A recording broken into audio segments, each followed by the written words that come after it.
Re-Zero, Arc 7, Chapter 75, I know.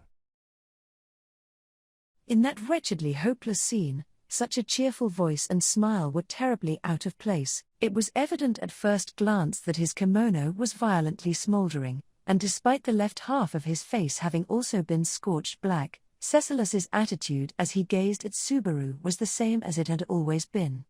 That was far too abnormal. It was not just him.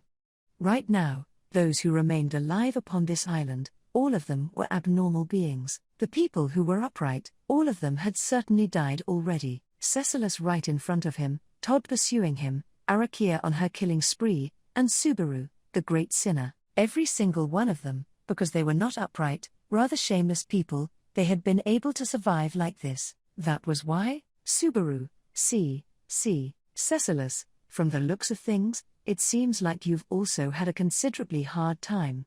On that note, Lizardman Sans also died, and at this rate, the Lil Deer Girl and your other friends from your unit are all gonna be annihilated, won't they? Subaru, HK, Cecilus, oh, is it possible you've yet to realize that he died? Through the tremors of the eyeballs of a trembling Subaru, Cecilus was reading through all of his heartfelt thoughts. Right then, outrage surged forth.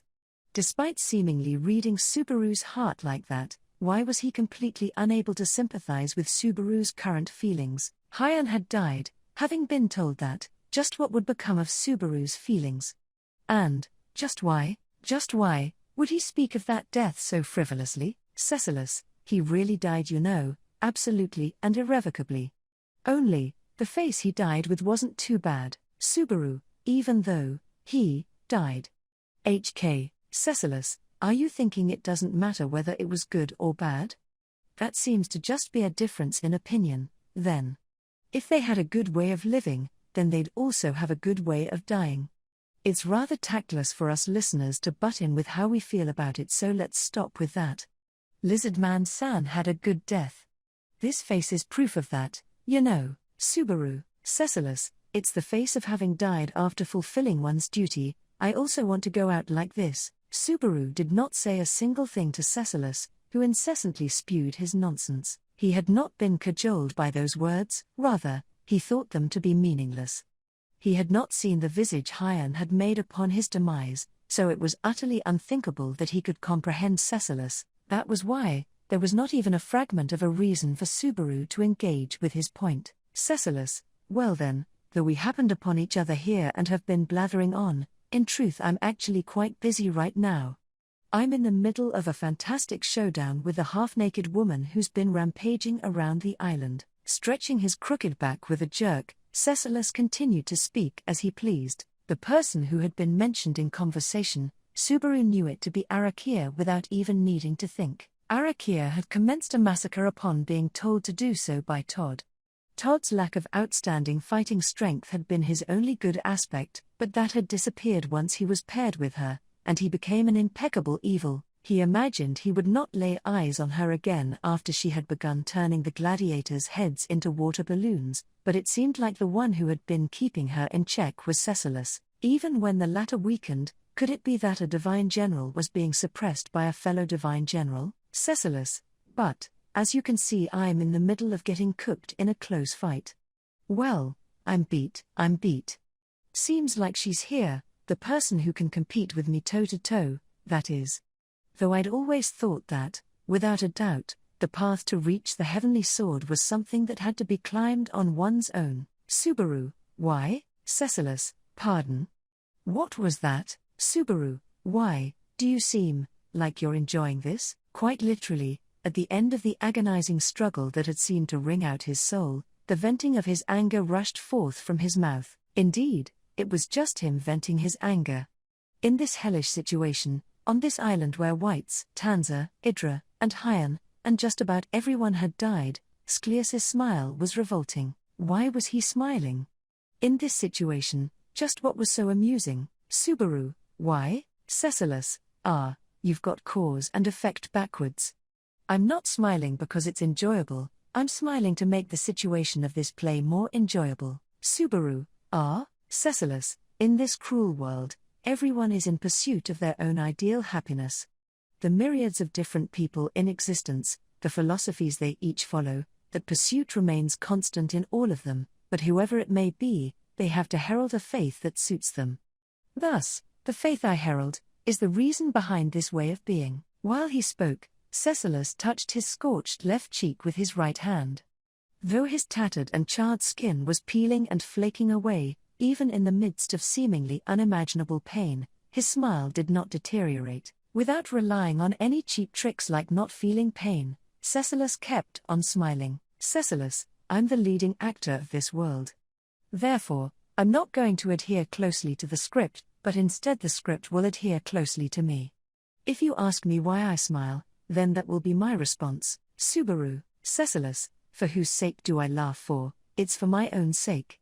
May it be so that the observers in the heavens above never feel any shame whenever they might look at me. Subaru, Cecilus, well, Basu, what kind of faith do you herald? That was Cecilus's philosophy for maintaining his smile while half of his body was smoldering. That was something Subaru could not comprehend in the slightest, but as if something were making him hesitate to kick Cecilus for relying on his emotions, he had felt something akin to that peculiar faith. Observers, Cecilus had once spoken of the same thing before, that someone, or rather something, of an ethereal nature had been observing them, that seemed like what he had wanted to say. Even in the situation they were in, he staunchly stuck to that recitation of his, so certainly nobody would be able to bend it. That was why? Cecilus, would you look at that? Seems the intermission's over. As he said that, even when witnessing Arakia's figure descend, coming from the passage of the lower stratum, his smile did not vanish. Surely nobody among the gladiators would have stood a chance against Arakia,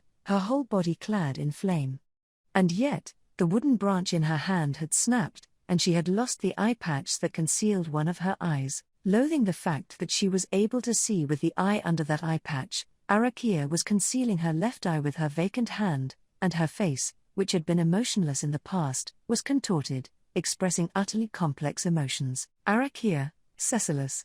HK, clenching her teeth as she glared at Cecilus, the woman's pupils flickered with turmoil and ire. Having sprouted from her back, wings of flame danced, the force of their blaze wavered as if in tandem with her emotions, immolating, continuing to permeate the passage with terrific heat. The scent of burning was in the air, the woman proceeding to incinerate everything encompassing her surroundings, the walls and floor of the passage, the candlesticks and doors, and even Hyan's collapsed remains. Subaru, HK, Cecilus, if we all burn to death here, together, would that be proper recompense for the face he died with?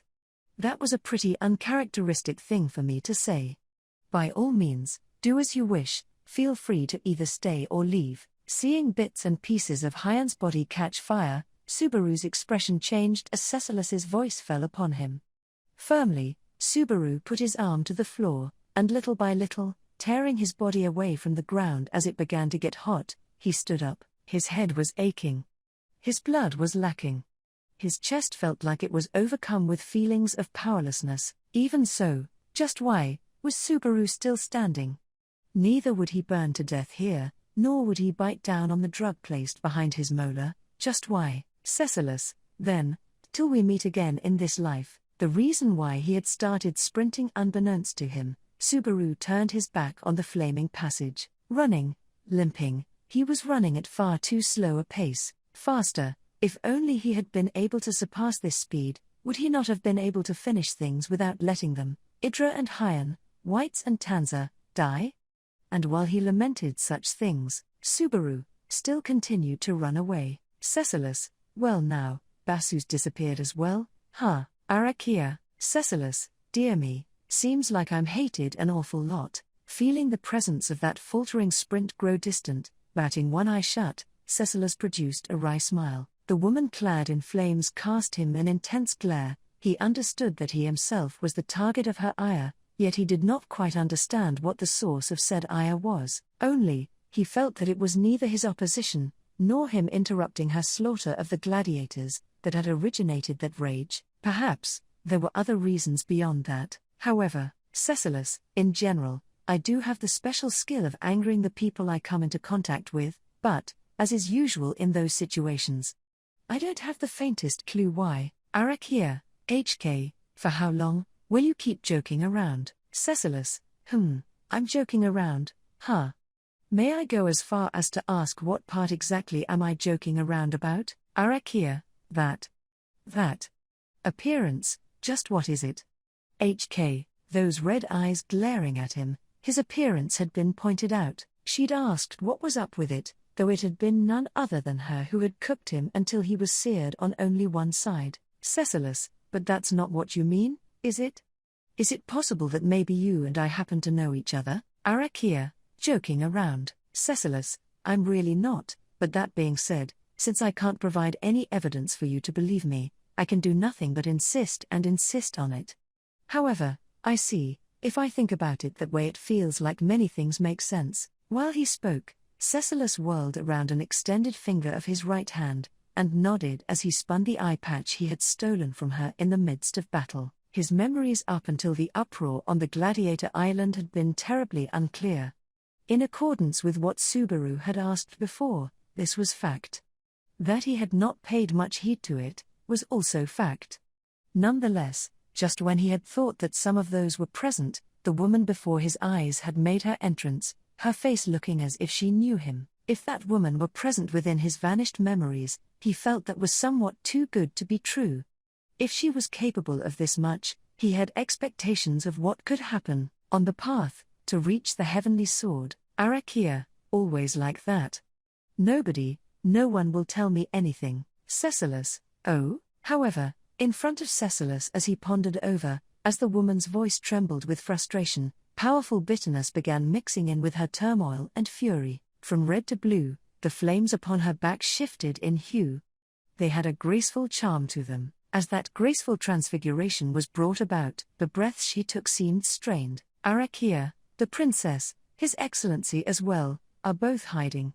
I was, always. Cecilus, are you having painful thoughts about being left behind? Arakia, HK, as if that brief comment had somehow hit bullseye, her facial expression stiffened, witnessing those red eyes wavering as if a deep emotion had throbbed from the faded beyond. Ultimately, even if said deep emotion had not throbbed, her relation to him was something he was unsure of. Cecilus, well, it'd be strange for you to try killing me if we had a good relationship, so surely it was a rather harsh relationship. That lines up with this situation perfectly. Arakia, Cecilus. HK, Cecilus, the audience will get bored from such long-winded dialogue. It's about time we get this stage moving. Unfortunately, I won't be able to give you any answers whatsoever, but a little weight may be removed from your chest, slowly concealing the aching half of his body. Grasping the spinning eye patch tightly, he came to face her, thereupon ending the conversation, his attitude of wishing for the conversation to not enter the realm of unnecessary words. Then the woman, after remaining silent for a while, slowly lowered her left hand. Beyond that, was a red eye void of all light. Meeting its gaze with his own eyes, Cecilus produced a wry smile. Cecilus, feel free to go all out. Every single time, you only cook your fried eggs on one side. Arakia, HK, Cecilus, eh?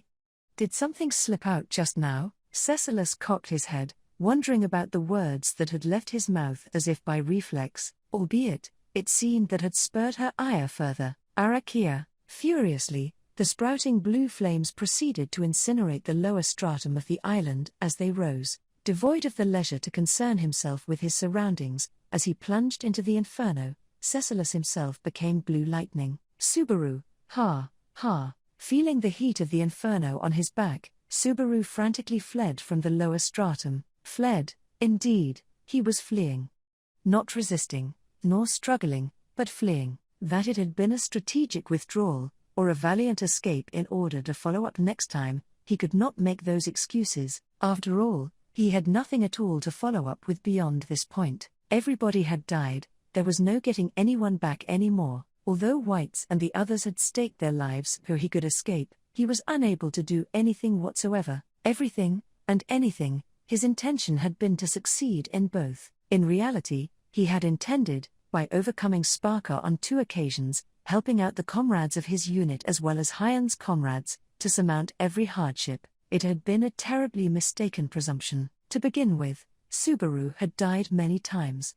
Even if he died, since he had the chance to do everything over, it would turn out well, Thus, it could no longer turn out well. If he really were a capable person, he should have made everything turn out well, dying not even a single time. Just as though he were that dreadful existence, just as though he were Todd Fang, without even possessing the authority to start over through death, he had the capability to surmount every situation through his own power. Lacking any outstanding fighting strength, he was identical to Subaru, so then why was Subaru unable to do the same things as Todd? Since he could not do those things, Subaru had ended up killing a great number of people. Subaru, damn it.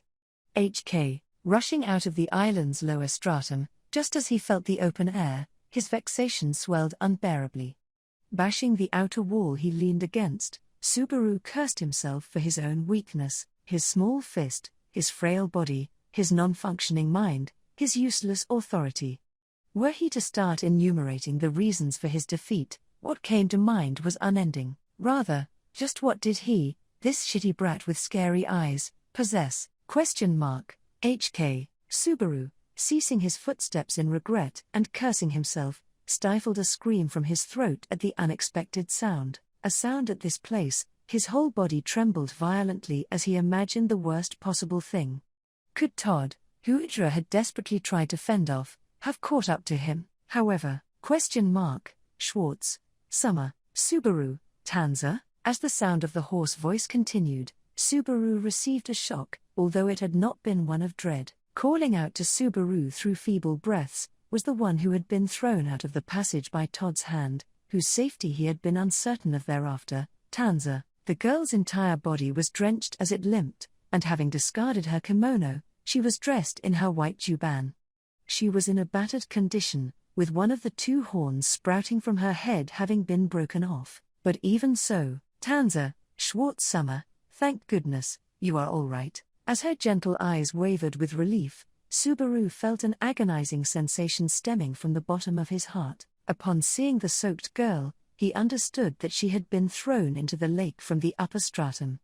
The lake was inhabited by aquatic, savage witch beasts, her fractured horn serving as proof that they should not be glossed over as anything trivial. It was a figure one would expect would cling to an adult, crying out it hurts, it's painful, help me. And yet Tanza had found Subaru, letting out a thank goodness with a content look. This, Natsuki Subaru, who could not do anything at all, finding him, Subaru, and, it happened the moment he had that thought, the strength in his legs sapping away, Subaru sank to the floor where he stood. The thread of tension snapped, the insides of his head, which had only been ranting and raving, swiftly grew silent. That he had become relieved upon coming face to face with a living Tanza, was not what had happened. Neither had he somehow gotten a sense of accomplishment by finding a breakthrough solution, nor had he shaken off his fear directed to Todd. Merely, he had run out of patience with himself. Tanza, Schwartz Summer? Seeing Subaru fall to his knees, Tanza ran towards him, her expression a changed one. The way she dashed was odd, perhaps she had sustained an injury to her leg.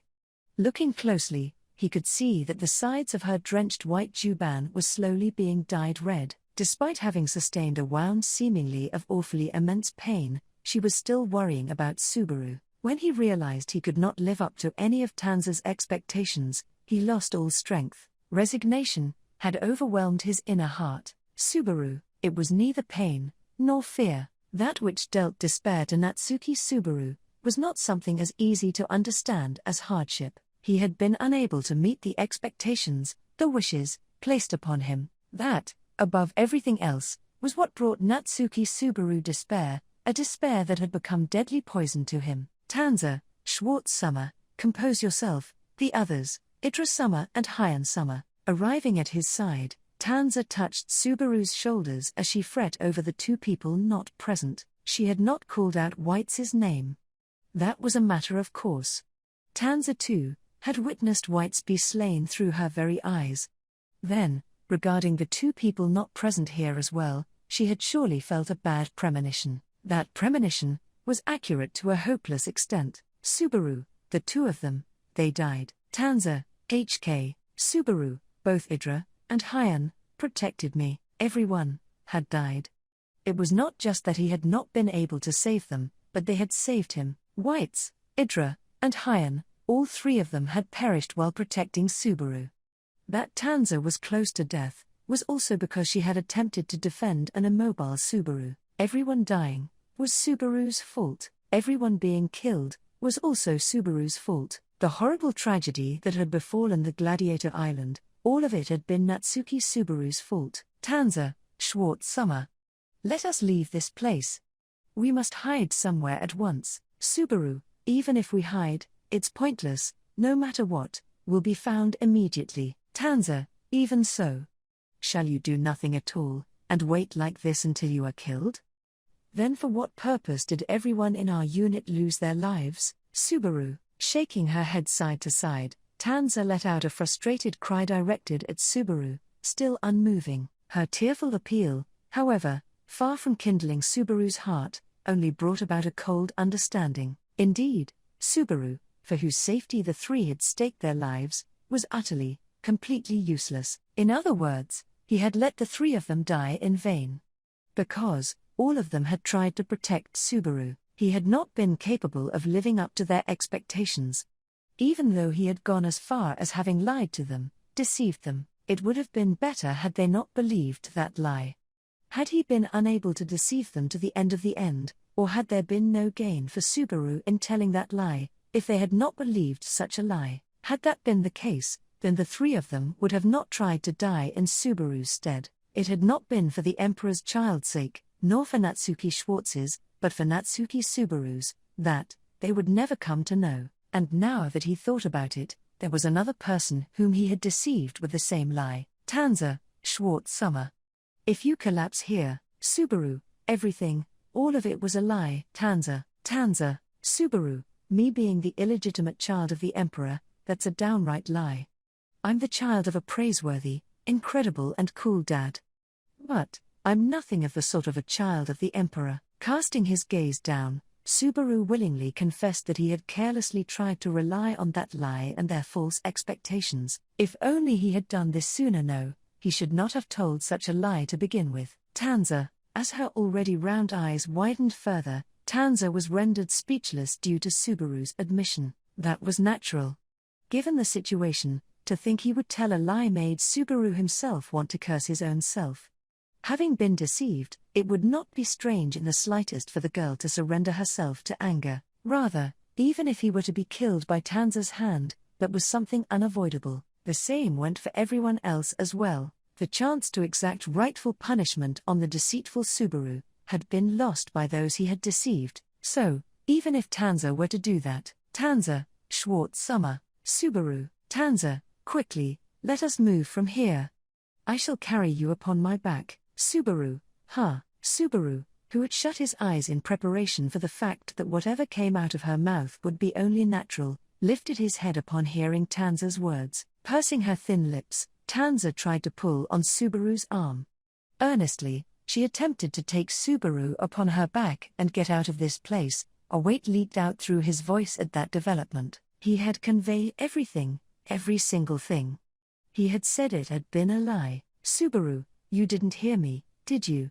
I'm Tanza, not the illegitimate child of His Excellency the Emperor. I heard you.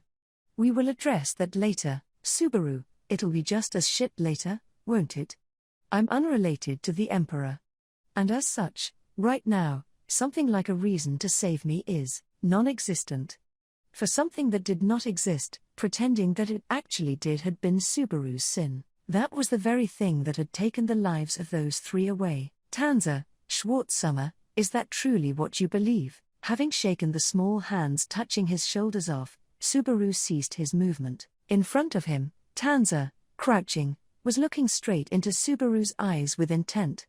Unable to take his eyes off of hers, he struggled in understanding the meaning of the words she had stated towards him. Regardless of what she thought, everything, all of it was just as he had said. Tanza, White Summer, Idra Summer, Hyan Summer, the reason everyone put their lives on the line to protect you, Schwartz Summer, was all because of the falsehood you spoke. Do you truly believe that? Subaru, after all, I said I was the Emperor's child. Tanza, myself and everyone else, all of us believed it. Nevertheless, those three. Those people, a scaredy cat, a coward, and a liar, Do you think they would wager their lives out of loyalty and patriotism to the empire? If Subaru were the illegitimate child of the emperor, he would be known as the imperial prince. That was why, for those three, as people of the empire, it would have been only natural for them to try and protect Subaru. But, once again, he slowly digested Tanza's words, pondered them over. As a scaredy cat, Hyan had tried to run away so he could save himself. As a coward, Whites had struggled to survive by outmaneuvering those around him. As a liar, Idra had tried to make himself look bigger so as to be able to control everyone. Not one of them felt like someone he would get along with. Assuredly, the three of them had held similar feelings. Despite that, in the end those three had staked their lives, standing to defend Subaru. Protected him. Allowed him to escape. Why had it been so? Because the three of them had believed Subaru to be the illegitimate child of the emperor, though, it was possible. It was possible that if that had not been the case, Subaru, why, Tanza, it is because, Schwartz Summer, you actually got close with those three. Subaru, Tanza, you engaged in actual conversations with them, answered them, and attempted to actually come to an understanding with them. By doing that, Schwartz Summer, you became close with everyone. His understanding lacking, as Subaru voiced that question, Tanza spoke as she looked into his eyes. What had Subaru done? Why had those three tried to save Subaru? She was trying to inform him as to the answer. Even so, Subaru did not comprehend the meaning of what Tanza was saying. After all, Subaru, that kind of thing, it's natural. I haven't done anything even remotely special. Conversing with the companions he had been cooperating with, and coming to understand them, had been only natural to him. Things that he was unable to do certainly existed. Things that he wanted to do, but could not. But, doing something so natural with everybody, getting close to them, that was not such an extraordinary thing. Tanza, personally, I understand how they all felt. I too, was once rescued by Yorna Summer. I was able to grow close to her. Without a doubt, it was the same for those three, with how they felt about you, Subaru, Tanza. Nonetheless, there was meaning in them staking their lives on just that. There are times when one is made to feel so unfair. Those words had been unfair. Had she only had her experience with Subaru, it would be impossible for Tanza to say such a thing to his face. But, Tanza spoke of her own experience on what she had received from Yorna. Yorna Mishigya, the Demon City's mistress, a city where many tribes lived as far as Subaru knew. She was the kindest woman in the empire. Putting him on the same level as Yorna, what an absurd proposition. Even disrespect had its limits. Tanza had appraised Subaru far too highly. However, for those three, for Hyan and Whites and Idra, just how had it been? In all likelihood, Subaru knew more about those three than they had thought. Hyan's self-hatred, Whites' false accusations, Idra's downfall, he knew about all of those. He knew that, having gone through tough times, having gone through miserable times, having been unable to rely on anyone, they had all been sent to this island. He had not given much thought to that. Because, surely, all three would have also had their chances, and despite him having thought that they would die here, to think that that would be their end. Subaru, I wanted to save everyone. Tanza, you have saved them. To the extent that they would stake their lives in order to protect you, Schwartz Summer. Subaru, no, you're wrong. It's not like that. By some chance, perhaps it was just as Tanza said, by some possibility, more than Subaru had believed, those three had perhaps thought of Subaru as their comrade. Subaru had possibly, by some chance, saved the hearts of those three, but, just their hearts, was not enough. It would be unthinkable for him to merely save their hearts and leave it at that. What he wanted to save was everything. Subaru wished, for those who had kindly taken his side, for those who had treated him well, for everyone, to have their hearts and bodies alike be saved by his own self. Were he unable to do so, then, he would be no son of Natsuki Kenny no. Subaru, I hate it. With him hopelessly bawling out, with everything in his surroundings dying out, this world was ending. Before he knew it, the Gladiator Island had been engulfed in black smoke, burning in spite of being an island floating atop a lake, burning, its tongues of flame spreading, bringing the lives carried within it to an end. Subaru, I won't permit anything of the sort. I don't want to allow anything of the sort. I don't want my knees to buckle because of an end like this, unable to save everyone. I can't accept an ending like this, with everyone sacrificing their lives. I cannot accept it. Therefore, Subaru, I don't want to lose to you.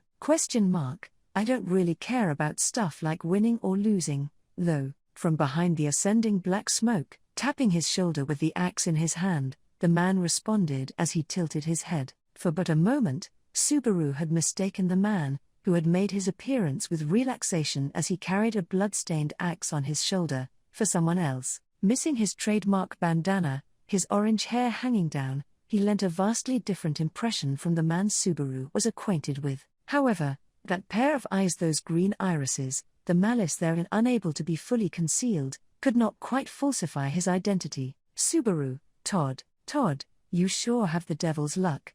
Even though I was chasing you, it took some time to catch up to you since the passage was on fire. I told Arakia to put her water to use, but, Subaru, Todd, somehow, it seems like Arakia's got her hands full. She's useless at the times that are actually important. Saying that with bluntness and annoyance, Todd, partly due to his lowered hair, had no hint of positivity.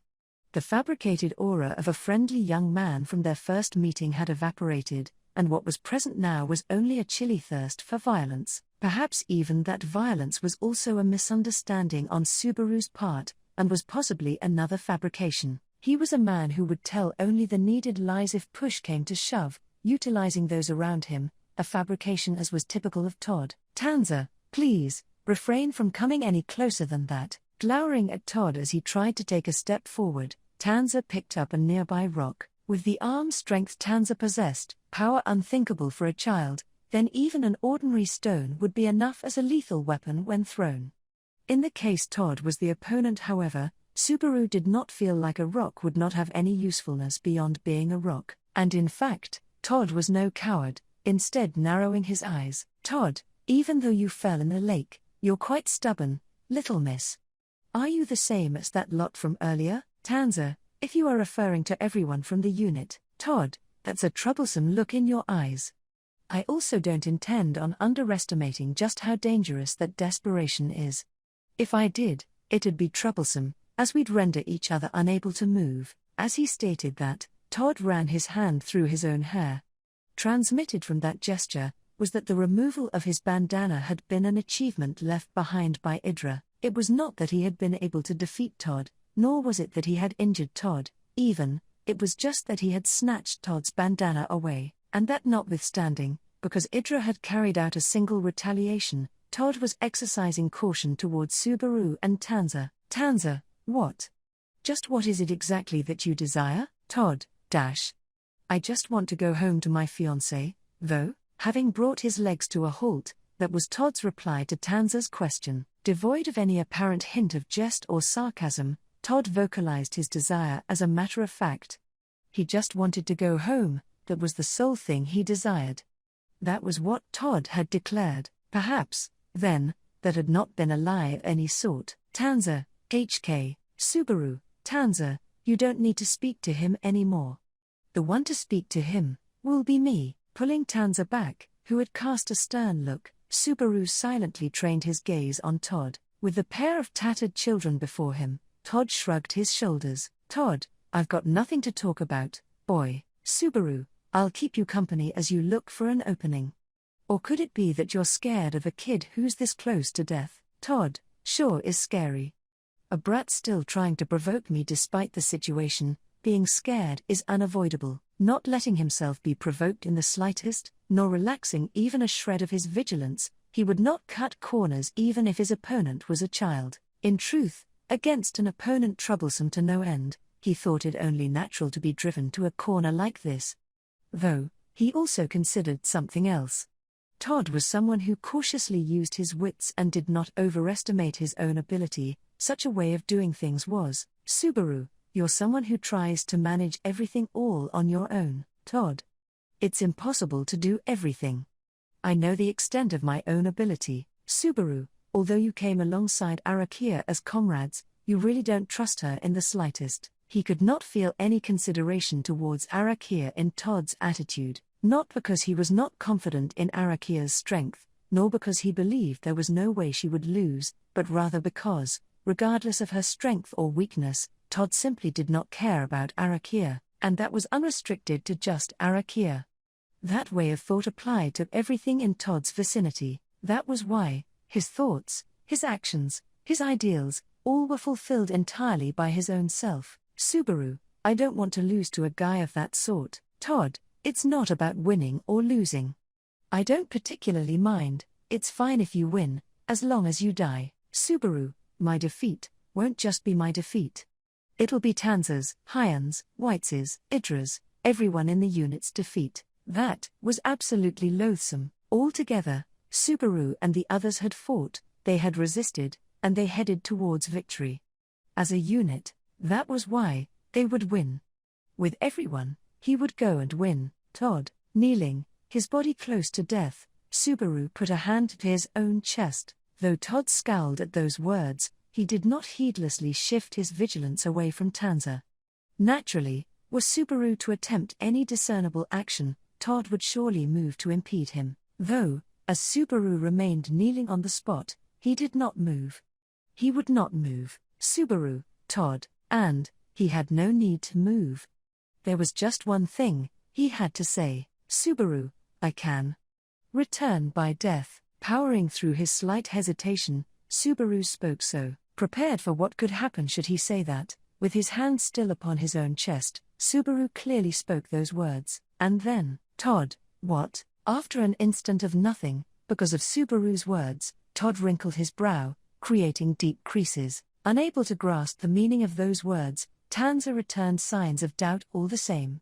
From the reaction of those two, and from the lack of pain hailing from his chest, Subaru discerned the origin of the discrepancy. Although his body had shrunk, he could not forget those memories of agony. Were he to speak of that, a disaster should, without fail, befall Subaru. Unbearable pain would be bestowed upon him as punishment for breaking the taboo, by the black shadows that govern the world of stop-time. That did not arrive. For what reason? The witch had lost sight of Subaru. At the tower of the Crimson Lapis Castle, during the Sparker on the Gladiator Island, during the massacre triggered by Todd, a discrepancy had accompanied the spirals of death that had occurred at every single one of those scenes. Instinctively, unconsciously, Subaru had understood that, akin to how a bird would not forget how to fly, akin to how a fish would not forget how to swim, Natsuki Subaru would not forget how to use his own authority. Was being sent to the Volakian Empire the reason? Was the onwards march of infantilization the reason? Before this, way before this, he could have noticed it, even during Sparker, even while the massacre was ongoing, the moment the unleashed gladiator beasts, the witch beasts, did not rush towards Subaru, it was made certain that he had been parted from the witch's hands. Henceforth, he shouted, Subaru, I can return by death. Todd, HK, you, Subaru, I can return by death. Return by death. You understand? Return by death. Return by death was something he must not reveal to anyone, because accompanying it was a penalty of unbearable pain, and beyond that, there was a possibility that it could directly lead to despair akin to one's heart cracking. To sow the life of those listening by abusing that mechanism, he did not expect anything of the sort. He did not stop it from reaching Tanza's ears either. He even bestowed Todd with information he did not want him to hear. However, the one he truly wanted to hear, it was not Todd, nor was it anyone else on the island. Subaru, I can return by death. Raising his eyes to the heavens, Subaru projected his voice towards the same overcast skies black smoke was ascending to. With his body in tatters, the reverberation of his loud voice brought pain to his viscera. He was near death. Nevertheless, Subaru's resolve was settled, for the pain he wished for was nothing of this sort. May it be so. The observers did not feel shame, those were the rambling words left behind by Cecilus. It was unlikely that Subaru and Sclius had been envisioning the same thing. In the first place, there was a high probability that it had merely been one of Cecilus's thoughtless remarks. Yet, those thoughtless remarks had aided him in realizing, similar to the observers Cecilus was aware of,